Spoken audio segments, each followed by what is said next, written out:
तो आज हम लोग सीखेंगे द्रव्य क्या होता है, व्हाट इज़ लिक्विड। तो यह पदार्थ की अवस्था है, इसका डिफिनीसन जानेंगे, उसके बाद इसको समझेंगे। तो द्रव्य पदार्थ की वह भौतिक अवस्था है, द्रव्य पदार्थ की वह भौतिक अवस्था है जिसका आकार अनिश्चित, यानी इसका आकार जो है सो क्या होता है, अनफिक्स होता है, निश्चित नहीं होता है, अनिश्चित होता है, एवं जो आयतन होता है वह निश्चित होता है और इसे ही द्रव्य कहा जाता है। देखिए, द्रव्य को जिस चीज़ में रखेंगे यह उस चीज़ का आकार ले लेता है, इसीलिए इसका आकार अनिश्चित होता है, निश्चित नहीं होता है। जैसे कि मान लीजिए कि हम 2 लीटर दूध को यदि हम ग्लास में रखते हैं तो वह उस जिस प्रकार का ग्लास होगा वह उस प्रकार का दूध क्या कर लेगा, आकार ले लेगा। यदि उस 2 लीटर दूध को यदि हम किसी प्लेट में रखते हैं तो वह क्या करेगा, उस प्लेट का आकार ले लेगा। यदि 2 लीटर दूध को यदि हम किसी बाल्टी में रखेंगे तो वह बाल्टी का आकार ले लेगा, लेकिन वह 2 से 3 लीटर नहीं होगा, अर्थात उसका जो आयतन होगा वह 2 का 2 लीटर ही रहेगा। बस उसकी आकृति यानी आकार चेंज हो रही है। कभी लोटा में रख रहे हैं तो वह लोटा का आकार ले रहा है, कभी गिलास में रख रहे हैं तो वह गिलास का आकार ले रहा है। यानी यहाँ हमको यह देखने को मिलता है कि जो भी द्रव्य होता है उसका आकार अनिश्चित होता है, निश्चित नहीं होता है, बस उसका आयतन निश्चित होता है। इसमें एग्जाम्पल जैसे कि पानी, दूध, पेट्रोल, केरोसिन, बहुत सारा एग्जाम्पल हो जाएगा। उसके बाद हम लोग जानेंगे कि द्रव्य के कणों की जो व्यवस्था होती है वह किस प्रकार होती है, यानी arrangement of particle in liquid. तो इसमें क्या होता है, तो इसके जो कण होते हैं, मान लीजिए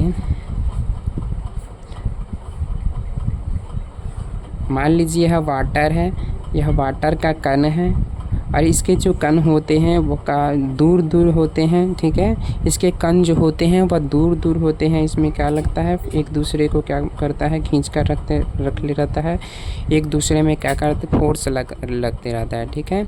इसमें क्या होता है, तो इसमें पहला इसका गुण समझो तो इसका पहला गुण है कि इसका आकार अनिश्चित एवं आयतन निश्चित होता है, जो कि हमने बताया अभी। उसके बाद है इसमें बहने की प्रवृत्ति पाई जाती है, यानी द्रव्य क्या करता है, फ्लो करता है, यानी बहता है। यदि इसे ज़मीन पर रख देंगे तो यह क्या करेगा, एक जगह स्थिर नहीं रहेगा, यह बहता रहता है। इसलिए इसका दूसरा गुण हुआ, इसमें बहने की प्रवृत्ति पाई जाती है, यानी बहने का गुण पाया जाता है। तीसरा है जो कि सबसे ज़्यादा इम्पोर्टेंट है, इसमें जो है सो इसमें अंतरा आणविक आकर्षण बल ठोस से कम होता है।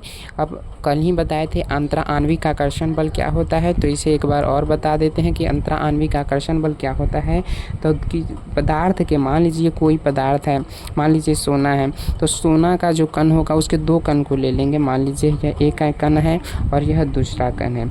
इसके मध्य जो लगने वाला जो बल होगा, जो आकर्षण बल होगा, क्या करता है, यह अणु इस अणु को खींचेगा, यह अणु इस अणु को खींचेगा और यह अणु इस अणु को खींचेगा, जिसके कारण यह एक दूसरे में चिपक जाते हैं। तो जो बल इसको क्या करता है, एक दूसरे में सटाए रखता है, एक दूसरे में बांध कर रखता है, उसे ही अंतरा आणविक आकर्षण बल कहा जाता है। तो इसे लिख सकते हैं कि 2 अणुओं को, यानी किसी पदार्थ के इसे लिख सकते हैं क्या, किसी पदार्थ के 2 अणुओं अथवा परमाणुओं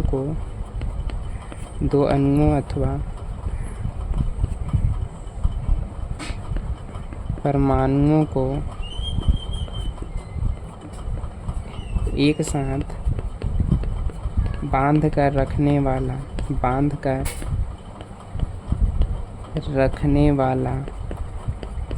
आकर्षण बल अंतरा आणविक आकर्षण बल कहलाता है। अंतरा आणविक आकर्षण बल कहलाता है, ऐसे लिख देंगे। चूँकि इसके शब्द में ही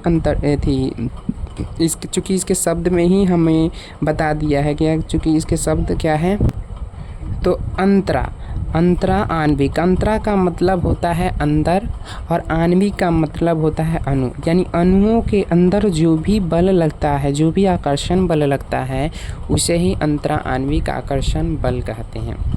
ठीक है, समझ गया। दूसरा हम लोग समझेंगे इसका चौथा जो गुण होता है, इसमें अंतरा आणविक का स्थान जो होता है वह ठोस से ज़्यादा होता है। इसका कहने का ये मतलब है कि इसके जो द्रव्य होता है इसके कणों के मध्य क्या होता है, ठोस के मुताबिक थोड़ा स्थान इसमें होता है। चूँकि ठोस में नगण्य होता है, 9 के बराबर होता है, लेकिन द्रव्य में थोड़ा यानी दो कणों के मध्य यानी द्रव्य के दो कणों के मध्य जो है सो थोड़ा स्थान होता है, और इसी स्थान को हम लोग अंतरा आणविक स्थान कहते हैं। इसी अंतरा आणविक स्थान कहते हैं। तो इसे शब्दों में लिख सकते हैं कि दो यानी किसी पदार्थ के दो अणुओं अथवा परमाणुओं के मध्य जो स्थान होता है, जो रिक्त स्थान होता है, जो खाली स्थानी वाला होता है, इसी को ही अंतरा आणविक स्थान कहते हैं। तो समझ गए। तो इसमें क्या होता है कि द्रव्य में क्या होता है कि ठोस के मुताबिक अंतरा आणविक आकर्षण बल ज़्यादा होता है, क्योंकि ठोस में 9 के बराबर होता है, उसके कण आपस में सटे रहते हैं। और इसका हम 5वां गुण पढ़ेंगे, इसके कथनांक ठोस से कम होते हैं। छठा गुण ये असंपीड्य होता है, अर्थात यह भी इनकम्प्रेसिबल होता है, इसे भी हम लोग नहीं दबा सकते, द्रव्य को भी हम लोग नहीं दबा सकते। इसका जो घनत्व होता है वह ठोस से क्या होता है, कम होता है, ठोस से थोड़ा सा कम होता है। उसके बाद हम लोग जानेंगे, उसके बाद पदार्थ की तीसरा अवस्था को जानेंगे, गैस क्या होता है।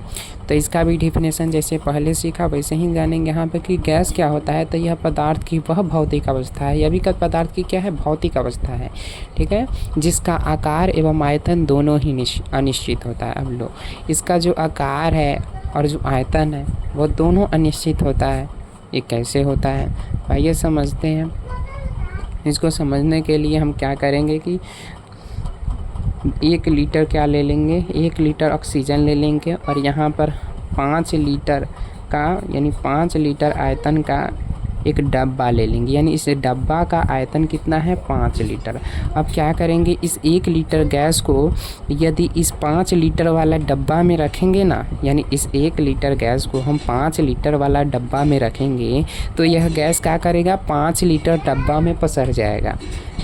क्या करेगा, पूरे 5 लीटर डब्बा में, ये पूरे डब्बा में पसर जाएगा। यदि इसे हम लोग 6 लीटर वाले यानी 6 लीटर वाले डब्बा में रखते हैं, मान लीजिए इस डिब्बा का आयतन 6 लीटर है, और इस 1 लीटर ऑक्सीजन को यदि हम 6 लीटर वाले डब्बा में रखते हैं, तो यह गैस क्या करेगा, 6 लीटर में पसर जाएगा। यानी इसका जो न तो आकार फिक्स होता है और ना ही आयतन फिक्स होता है। अब देखो यहाँ पर 6 लीटर इसका आयतन हो गया, यहाँ पर 5 लीटर हो गया, और इसका आकार भी देखो, इसका आकार भी निश्चित नहीं है, यानी अनिश्चित है। तो आशा करता हूँ कि समझ गए होंगे। उसके बाद इसके गैसों के कणों की व्यवस्था के बारे में जानेंगे कि इसमें अरेंजमेंट ऑफ पार्टिकल कैसे होता है। तो इसके कणों के जो मध्य जो स्थान होता है, एक कण से दूसरे कणों के मध्य जो स्थान होता है वह काफ़ी अधिक होता है, जिसके कारण इसके जो कण होते हैं ना, इधर उधर उड़ते रहते हैं, ठीक है ना। यह एक स्थान पर गैस नहीं रहता है, ठीक है। जैसे कि यहाँ पर हम यदि सेंट मारते हैं तो गांव के जो है 5 घर तक तो उसका गंध जैबे करता है। इसका कारण है कि इसके कणों के मध्य जो आकर्षण बल होता है वह काफ़ी कम होता है, खिंचाव काफ़ी कम होता है, जिसके कारण एक कण दूसरे कण से काफ़ी दूर भागते हैं। तो इसका गुण पढ़ेंगे। इसका आकार एवं आयतन दोनों अनिश्चित होता है। चूँकि हम लोगों ने पढ़ा इसमें द्रव्य से ज़्यादा बहने की प्रवृत्ति पाई जाती है। चूँकि द्रव्य तो ऐसे स्लोली धरती पर चलता है, लेकिन यह ऐसे पूरा तेज़ में जाता है। गैस है ना, हवा में जल्दी पसरता है, फैलता है। इसमें अंतरा आणविक आकर्षण बल क्या होता है, इंटरमॉलिक्यूलर स्पेस फोर्स बहुत कम होता है, यानी बहुत कम, समझो नगण्य होता है। इसमें अंतरा आणविक स्थान यानी जो है सो इंटरमॉलिक्यूलर स्पेस बहुत ज़्यादा होता है, यानी कणों के मध्य की जो दूरी होती है बहुत ज़्यादा होता है, यानी कोई खिंचाव नहीं होता है इसके कणों के मध्य। इसमें विचरण की प्रवृत्ति पाई जाती है, यानी इसमें फैलने की प्रवृत्ति पाई जाती है। और छठा है मेरा, यह संपीड्य होता है, अर्थात इसे हम लोग दबा सकते हैं। जैसे बैलून में भरी हुई गैस को हम लोग क्या कर सकते हैं, दबा सकते हैं। तो यह उसका एग्जाम्पल हो जाएगा, इसे समझ सकते हैं। इसका जो घनत्व होता है काफ़ी लाइट होता है, मतलब हल्का होता है, काफ़ी बहुत कम होता है इसका घनत्व। इसका जो डेंसिटी होता है काफ़ी कम होता है। उसके बाद कुछ महत्वपूर्ण बिंदु है जिसे हम लोग जानेंगे। कुछ महत्वपूर्ण बिंदु हैं, यहाँ पर ठोस है, ये द्रव्य है और ये गैस है। जब कोई पदार्थ ठोस अवस्था से द्रव्य अवस्था में बदलता है, यानी जब कोई पदार्थ ठोस अवस्था से द्रव्य अवस्था में बदलता है तो इसे क्या कहते हैं, इसे गलन कहते हैं। यानी इसे समझ सकते हैं हिंदी में, पिघलना। यानी जब कोई पदार्थ ठोस अवस्था से द्रव्य अवस्था में बदलता है तो उसे गलन कहते हैं। और ठीक इसका उल्टा समझिए कि जब कोई पदार्थ द्रव्य अवस्था से ठोस अवस्था में बदलता है तो इसे हिमीकरण कहते हैं। इसे हिमीकरण कहते हैं, ठीक है, फ्रीजिंग कहते हैं, और इसे मेल्टिंग कहते हैं। और जब कोई पदार्थ द्रव्य अवस्था से सीधे गैस अवस्था में बदलता है तो इसे क्या कहते हैं, तो इसे वाष्पन कहते हैं, वाष्पन कहते हैं। जैसे कि हम लोग क्या करते हैं, वाटर को जब बॉयल करते हैं, जब उसको गर्म करते हैं तो वह वाष्प के रूप में क्या करता है, ऊपर उड़ने लगता है। तो जब कोई पदार्थ द्रव्य अवस्था से गैस अवस्था में बदल जाता है तो उस प्रक्रिया को वाष्पन कहते हैं। ठीक उल्टा, जब कोई पदार्थ गैस अवस्था से द्रव्य अवस्था में बदल जाता है तो इस प्रक्रिया को क्या कहते हैं, संघनन कहते हैं, संघनन कहते हैं। ठीक है, इसे याद रखना है, बहुत महत्वपूर्ण बिंदु है कि जब कोई पदार्थ गैस अवस्था से द्रव्य अवस्था में बदलता है तो इस प्रक्रिया को हम लोग संघनन कहते हैं। और सबसे ज़्यादा इम्पोर्टेंट पॉइंट तो यहाँ पर आता है कि जब कोई पदार्थ ठोस अवस्था से सीधे गैस अवस्था में बदलता है, यानी डायरेक्टली ठोस से गैस, ठीक है ना, डायरेक्टली क्या होता है, ठोस से डायरेक्टली गैस अवस्था में बदल जाता है, ठीक है ना। तो इस प्रक्रिया को क्या कहते हैं, तो इस प्रक्रिया को हम लोग क्या कहते हैं, ऊर्ध्वापातन कहते हैं, इंग्लिश में सब्लिमेशन। इसे ऊर्ध्वापातन कहते हैं। क्या कहते हैं, ऊर्ध्वापातन, ऊर्ध्वापातन, ऊर्ध्वापातन कहते हैं। यानी कोई पूछेगा कि ऊर्ध्वापातन क्या होता है, व्हाट इज सब्लिमेशन, तो लिखेंगे कि जब कोई पदार्थ ठोस अवस्था से द्रव्य अवस्था में बदले बिना, यानी मान लेते हैं, हम लोग जानते हैं कि कोई पदार्थ क्या होता है, पहले ठोस से द्रव्य अवस्था में आता है, उसके बाद ना गैस बनता है।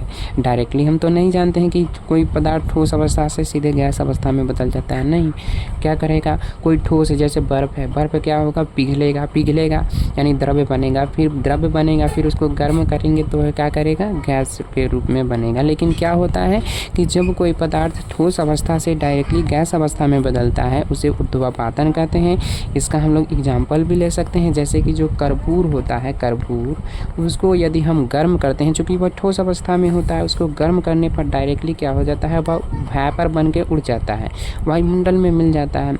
और क्या होता है, और इसका ठीक उल्टा हम लोग जानेंगे कि जब कोई पदार्थ गैस अवस्था से सीधे ठोस अवस्था में बदल जाता है, इसको गैस से द्रव्य अवस्था में बदलना चाहिए, लेकिन यह नहीं बदला। यह डायरेक्टली क्या हुआ कि जब कोई पदार्थ गैस अवस्था से सीधे ठोस अवस्था में बदल जाता है तो इस प्रक्रिया को हम लोग निक्षेपण कहते हैं। निक्षेपण क्या कहते हैं, निक्षेपण।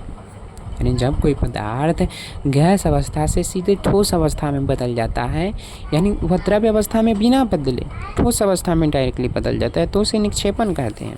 अब देखो ना, सरासर हम लोग जानते हैं कि कोई पदार्थ जैसे गैस है तो वह गैस से जो है सो द्रव्य बनेगा, तब वह सॉलिड बनता है, यह हम लोग जानते हैं। लेकिन यहाँ पर वह नहीं है, यह डायरेक्टली गैस से क्या बन जाता है, ठोस अवस्था में बन जाता है, ठोस अवस्था में आ जाता है। इसका भी एग्जाम्पल सेम ही होगा, कर्पूर होगा।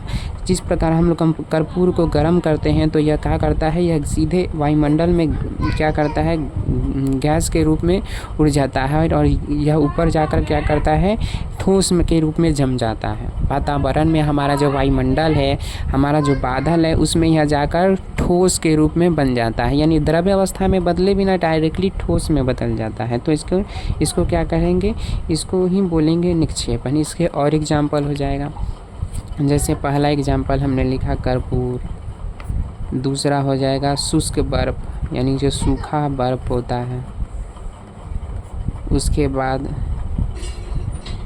नेपथलीन की गोली, नेपथलीन की गोली,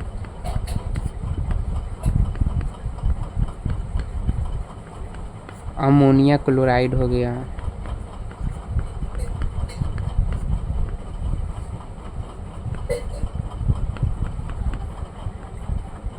आयोडीन हो गया। यह सब इसका महत्वपूर्ण एग्जाम्पल है, इसे याद कर लेंगे। उसके बाद हम लोग क्या करेंगे, पदार्थ की चौथी अवस्था का अध्ययन करेंगे। अब पदार्थ का चौथा अवस्था क्या होता है, प्लाज्मा होता है। अब प्लाज्मा आखिर क्या होता है इसके बारे में जानेंगे कि व्हाट इज प्लाज्मा। तो यह क्या होता है, देखो हम लोग जानते हैं कि जब पदार्थ को, जब मान लीजिए ठोस है, इसको हम लोग जब गर्म करेंगे, यह इसको त्रिभुज है ना, इसको बोलते हैं गर्म करना, ठीक है, गर्म करना। जब ठोस को हम लोग गर्म करते हैं तो वह क्या बनता है, द्रव्य में बदल जाता है। और जब द्रव्य को गर्म करते हैं तो वह गैस अवस्था में बदल जाता है, हम लोग सीखे हैं। लेकिन जब इस गैस को गर्म करते हैं, वो भी बहुत अधिक तापमान पर, बहुत अधिक अधिकतम टेम्परेचर पर, बहुत अधिक टेम्परेचर पर क्या करते हैं, इसको गर्म करते हैं। बहुत अधिक ताप पर इसको क्या करेंगे, गर्म करेंगे ना, तब यह गैस जाकर जो है सो एक नई अवस्था का निर्माण करेगा, जिसे हम लोग प्लाज्मा कहते हैं, जिसे प्लाज्मा कहते हैं। इसे ही हम लोग प्लाज्मा कहते हैं। यानी हम लोग साधारण शब्दों में समझें कि गैस को काफ़ी अधिक तापमान पर गर्म करने पर पदार्थ की एक नई अवस्था का निर्माण होता है। इस गैस को खूब हुमचा के हम क्या करेंगे, तापमान देंगे, यानी टेम्परेचर देंगे, तो यह एक पदार्थ की नई अवस्था का निर्माण करता है, जिसे प्लाज्मा कहते हैं, ठीक है। और यही पदार्थ की चौथी अवस्था, इसके बारे में जानते हैं, इसका डिफिनेशन हम लोग पढ़ेंगे कि गैस को अत्यधिक ताप पर, यानी काफ़ी हाई टेम्परेचर पर गर्म करने पर पदार्थ की एक नई अवस्था का निर्माण होता है, जिसे हम लोग प्लाज्मा कहते हैं। चूँकि अब इसका एग्जांपल समझेंगे कि प्लाज्मा होता क्या है। तो देखो साधारण शब्दों में बोले तो प्लाज्मा जो है सो चिपचिपा पदार्थ सा होता है, चिपचिपा पदार्थ सा। जब प्लाज्मा को हम लोग छुएंगे ना तो चिपचिपा सा लगेगा। जैसे समझ सकते हैं जो भी सूर्य तारा है वह क्या है, प्लाज्मा का ही रूप है, वह प्लाज्मा से ही बना है। जो ज्वालामुखी से निकलने वाली जो लावा होती है, लाल लाल लावा पानी की तरह, वह भी क्या होता है, प्लाज्मा होता है। तो वह एग्जाम्पल समझ सकते हैं, ठीक है। उसके बाद देखो प्लाज्मा के बारे में सर विलियम क्रूक्स और लैंगबोर ने जानकारी दी थी, इसको हम लोग जानेंगे। यह एक महत्वपूर्ण बिंदु है। कोई पूछेगा प्लाज्मा का जानकारी सर्वप्रथम किसने दिया था, तो सर विलियम क्रूक्स और लैंगमोर नामक वैज्ञानिक ने प्लाज्मा के बारे में बताया था कि प्लाज्मा जो है सो पदार्थ की चौथी अवस्था होती है, ठीक है। उसके बाद कि पूरे ब्रह्मांड का 99% जो भाग होता है वह प्लाज्मा से बना होता है। चूँकि कैसे कह सकते हैं कि पूरे ब्रह्मांड का 99% भाग प्लाज्मा से बना होता है, तो चूँकि हमारे ब्रह्मांड में जो है सो जो तारे हैं वह काफ़ी अधिक होते हैं। यानी हमारे ब्रह्मांड में जहाँ देखो तारे ही तारे दिखाई पड़ते हैं। और तारे किस चीज़ से बने होते हैं, तो अभी हमने बताया तारे प्लाज्मा से बने होते हैं। इसीलिए ब्रह्मांड का जो 99% भाग होता है वह प्लाज्मा से ही बना होता है। उसके बाद पदार्थ की पांचवी अवस्था का अध्ययन करेंगे, जिसे बोस आइंस्टाइन कंडेंसेट कहते हैं। इसको समझने के लिए हम लोग क्या करेंगे कि देखिए, जब हम लोग क्या करते हैं, गैस को ठंडा करेंगे, यहाँ पर ठंडा करने वाला है। जब गैस को हम लोग क्या करेंगे, ठंडा करेंगे, तो यह द्रव्य में बदलता है, ठीक है। और जब द्रव्य को हम लोग ठंडा करेंगे तो ठोस में बदलेगा। तो यहाँ पर क्या होता है कि ठोस को क्या करेंगे, ठंडा करने पर, वो भी जानते हो कितना टेम्परेचर होना चाहिए, तो 0 केल्विन टेम्परेचर होना चाहिए मेरा, यानी सेल्सियस में -273 डिग्री सेल्सियस टेम्परेचर होना चाहिए। कितना होना चाहिए, -273 डिग्री सेल्सियस टेम्परेचर पर ठोस को, ये जो ठोस है ना, इसको ठंडा करने पर एक नई पदार्थ की एक नई अवस्था का निर्माण होता है जिसे बोस आइंस्टाइन कंडेंसेट शॉर्टकट में BEC कहते हैं। तो इस ठोस को क्या करेंगे, काफ़ी जो है सो कम टेम्परेचर पर इसको ठंडा करेंगे, वो भी 0 केल्विन या फिर -273 डिग्री सेल्सियस टेम्परेचर पर इसको हम लोग ठंडा करेंगे इस ठोस को।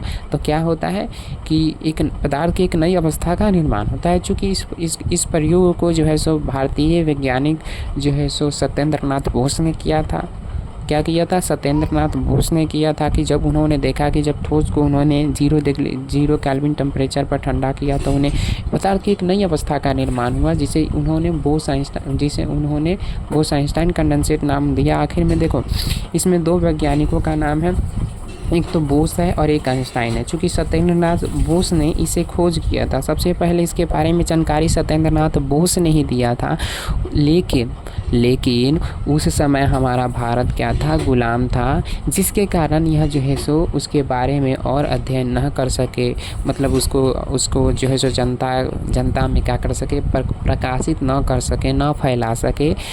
बाद में क्या हुआ कि एक वैज्ञानिक थे जिनका नाम है अल्बर्ट आइंस्टीन, इंग्लैंड के भी शायद वैज्ञानिक हैं, उनका नाम है अल्बर्ट आइंस्टीन। उन्होंने इसे जो है सो पदार्थ की 5वीं अवस्था को क्या किया, पूरे जनता के प्रति उन्होंने उजागर किया। इसीलिए इसका नाम पड़ा बोस, जो कि भारतीय वैज्ञानिक का नाम है सत्येंद्र नाथ बोस, उनके नाम का एक शब्द ले लिया गया और आइंस्टीन, ठीक है। तो इसीलिए इसका नाम पड़ा बोस आइंस्टाइन कंडेंसेट। चूँकि इसका डिफिनेशन जानेंगे कि जब पदार्थ को 0 केल्विन ताप पर ठंडा किया जाता है, क्या करेंगे, जब पदार्थ को 0 केल्विन ताप पर ठंडा करेंगे तो पदार्थ की एक नई अवस्था का निर्माण होता है, ठीक है, जिसे बोस आइंस्टाइन कंडेंसेट कहते हैं। अब देखो कि BEC यानी बोस आइंस्टाइन कंडेंसेट के बारे में एक भारतीय वैज्ञानिक सत्येंद्र नाथ बोस ने जानकारी दी थी, जो कि हमने बताया, बट इसका उजागर किया था अल्बर्ट आइंस्टीन ने। इसीलिए